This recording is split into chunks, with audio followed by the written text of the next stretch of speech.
apa yang tadi disinggung oleh Pak E ini itu adalah doa Nabi Yunus alaihissalam. La ilaha illa anta subhanak inni kuntu minadh dhalimin.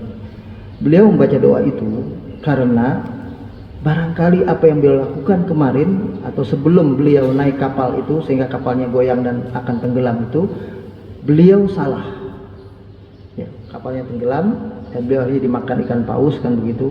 Dan ketika di tiga kegelapan, beliau di tiga kegelapan ini, kegelapan di mulut ikan paus, kegelapan di dalam lautan, dan kegelapan di malam hari. Jadi kesulitannya sampai tiga itu. Berat betul ujian buat beliau. Makanya beliau mengakui barangkali ada salahku ya Allah, itu begitu. Jadi kalimat inni kuntu minadh dhalimin, aku salah ya Allah. Mengakui dia berbuat salah. Jadi zalim pada diri sendiri kalau dibaca di dalam ayat Al-Qur'an, au zalamu ala anfusihim, ada orang yang menzalimi diri sendiri, maksudnya adalah dia berbuat maksiat, dia berbuat dosa, dia melanggar ketentuan syariat, dia melanggar kewajiban, atau dia melakukan perbuatan yang dilarang oleh Allah. Itu namanya menzalimi diri sendiri. Di menzalimi diri sendiri artinya berbuat maksiat. Tapi menzalimi orang lain bukan itu. Menzalimi orang lain adalah membuat kecurangan pada orang lain. Kan arti zalim sesungguhnya artinya adalah wad'u syai'i fi ghairi mahalli, meletakkan sesuatu tidak pada tempatnya. Misalnya orang itu memberikan amanah kepada kita, mestinya kita melakukan amanah itu, menjaga amanah itu dengan baik, tapi kita khianati, itu namanya tidak pada tempatnya, itu namanya berbuat zalim.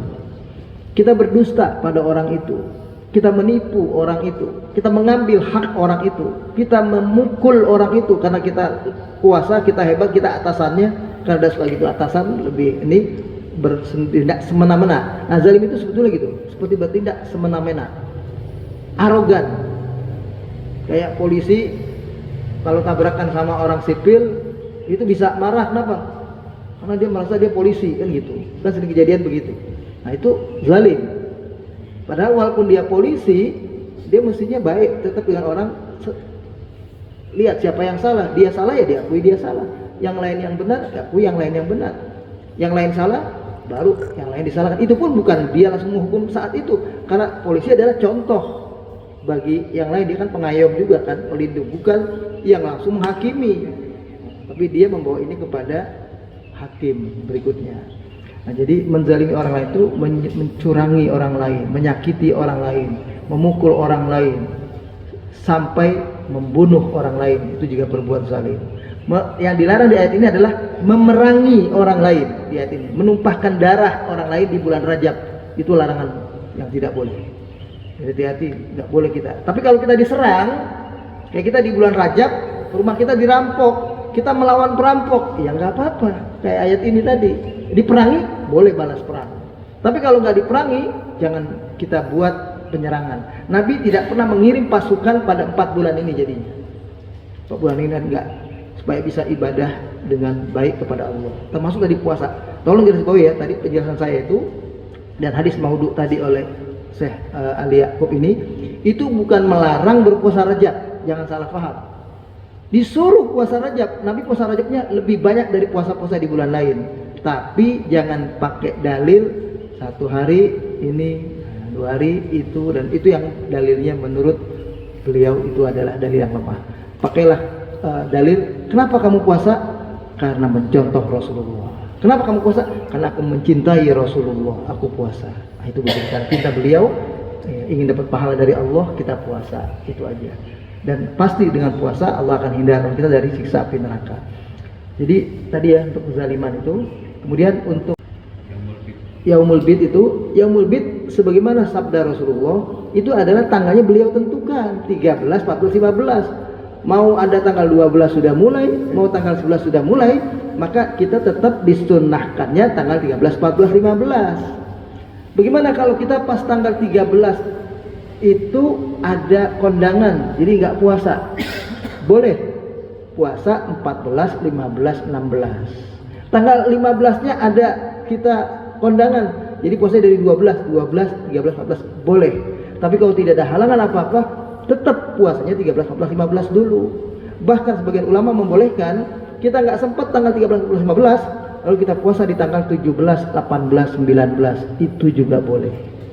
Yang penting 3 hari selama dalam 1 bulan, itu begitu. Tapi yang terbaik nilainya 100, nggak ada kurangnya adalah 13, 14, 15 gitu. Terus yang apa terakhir? Ya. Oh. Baik, jadi sholat 5 waktu ini sudah tauqifi sifatnya. Tauqif itu adalah amal ibadah yang tidak bisa ditawar lagi. Ya, sama dengan puasa Ramadan 1 bulan, nggak boleh kita 1 bulan kurang sehari, 1 bulan lebih sehari juga nggak boleh. 1 bulan 1 bulan. Amal tauqif ini nggak bisa ditawar. Kita haji ke Mekah nggak bisa ditawar. Mekah lagi ada perang, kita kesana aja deh, satu tempat lain misalnya gitu, nggak boleh. Nggak ada, kita menuju ke Mekahnya sih nggak ada perang, tapi menuju ke Mekahnya naik pesawat nggak bisa kita. Ya sudah, tidak haji kita tahun itu gitu. Jangan berarti kalau ke Mekahnya nggak bisa, udah kita haji ke Borobudur misalnya. Jadinya nggak ada, sudah ya, jadi nggak ada. Itu namanya ibadah tauqifi. Sholat 5 waktu ini ciri muslim, Bapak, para jemaah sekalian. Kalau mau ciri saudara kita se-Islam, lihatnya sholatnya 5 waktu. Kalau ada saudara kita sholatnya sehari 3 waktu, seperti sebagian orang-orang Syiah itu mengerjakan itu. Hati-hati, itu bukan muslim lagi, sudah nggak sama dengan kita.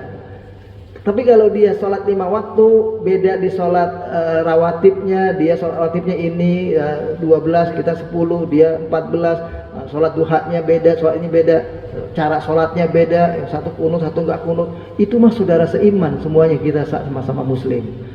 Kalau sholatnya udah nggak 5 waktu, baru dia bukan saudara kita, itu aja.